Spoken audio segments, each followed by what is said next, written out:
got two contracts with two different power plants.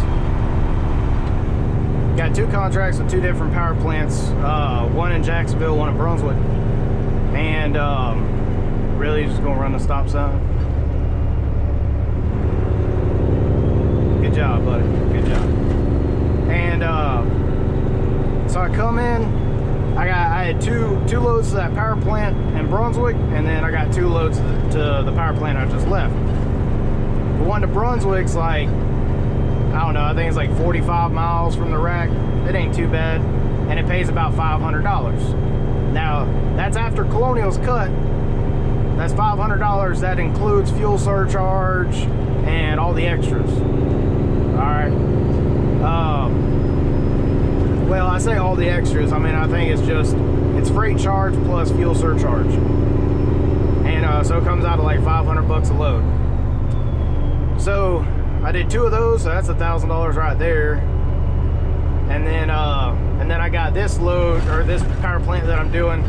It's only 12 miles from the rack, and it pays $225, I think. And so $225. I got 2 loads of that one, so that's $450 right there. So I'm looking at a $1,400, $1,450 day. And so that ain't too bad. I ain't gonna complain about that, not one bit. And I think I added it up, and I'm at like in 3 days, I'm at like $3,500 net. Again, that's $3,500 net. All right. That's still before my truck payment and all that stuff. That's after Colonial's, or after the company's cut. It's $3,500 net. And I gotta say, that's pretty freaking good. I'm just saying. That's, I'm extremely happy with that. And so I still got tomorrow. I got to go to Gainesville first thing in the morning, because the rack that I load these power plants and all that out of, they're shutting down at 8 o'clock in the morning. They got bought by another oil company, and they're going to be switching over.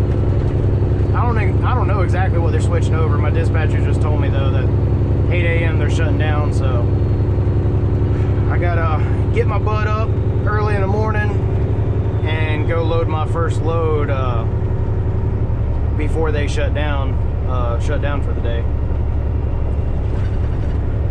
But anyway, so I'm gonna head to Gainesville, first load out, and then whenever I get back, I'll probably be pulling something. I just passed Marathon. I'll probably be pulling something out of Marathon, because there ain't no telling how long that other rack, the one that I'm heading to now, ain't no telling how long they're going to be shut down for. So, but anyway, so I've had a good 3 days as far as revenue, and the reason I'm talking about that is because I don't know if I'm going to put the video out there before this one or after, where I talked about my truck has to go in the shop. About time you passed me. You're just sitting back there next to my trailer forever. But so yeah, my truck has to go in the shop. It's like sucking air into the fuel system. I've got some fuel lines that are leaking. Not leaking, but they're seeping fuel out of where they connect in to like a T-fitting. So I'm thinking that they're leaking from there, so hopefully we can hopefully it's just an easy fix of just replacing those fuel lines and going from there. No train coming.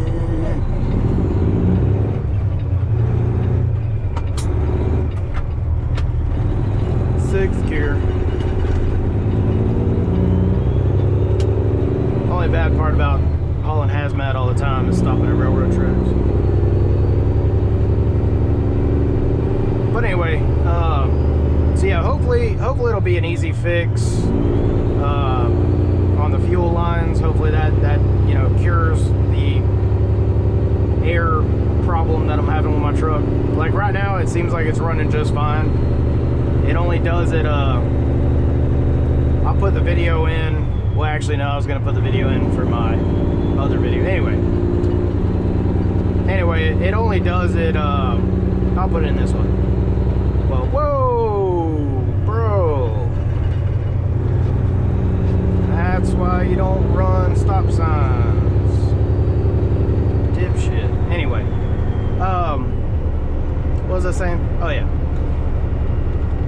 So hopefully it'll be easy fix for the fuel lines, because the issue I'm having is the RPMs kind of jump around. Anything above 1,000 RPM when I'm idling, they kind of jump around a bit. So I think it's just getting air in the system. So that'll be the main reason. Truck's going in the shop, and then I'm also gonna have an overhead done. Have an overhead done on the engine because it's never had one, and it is in desperate need of one, I guarantee. So because I'm at almost 200,000 miles, I'm at 199, a little over 199,000. So yeah, we'll get an overhead done on the engine, and then I'm gonna start doing, I'll start doing an overhead like annually.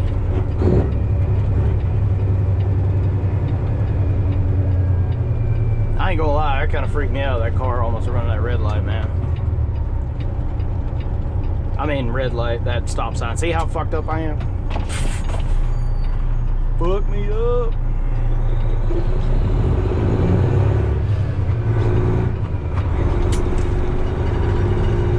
But yeah, I'll have an overhead ran.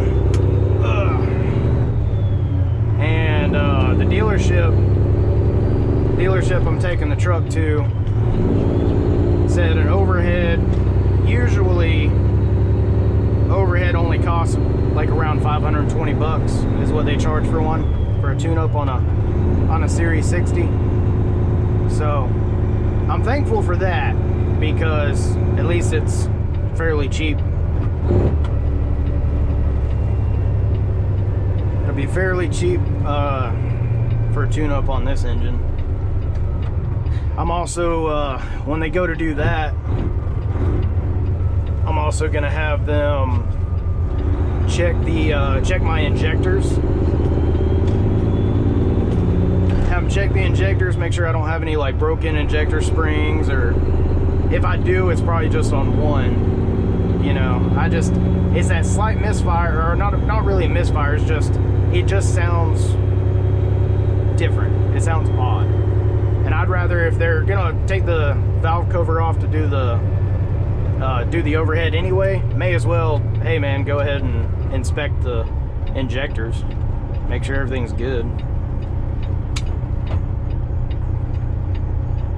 With this truck being a Fitzgerald glider kit, I hear a lot of horror stories about Fitzgerald using aftermarket parts that don't hold up like OEM does, like OEM parts. So I'd rather have the dealership go ahead and check out those injectors, and you know, anything else that they can find, just to make sure everything's good. Better safe than sorry. 200,000 miles and 3.5 years, I've never had an issue where I've had to have my truck, you know, towed in on a hook or anywhere. So I'm hoping to keep it that way, hopefully.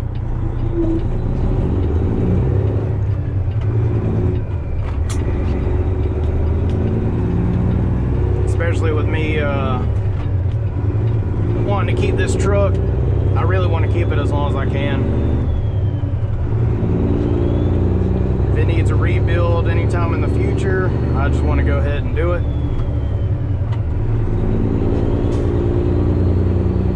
Keep on trucking. Try to stay away from any of the emissions trucks. Especially for local work, I've seen too many like personal experiences, negative personal experiences with after treatment system and running a truck locally, especially with what I'm doing right now with running a pump and idling the truck. You know, there's no way around it.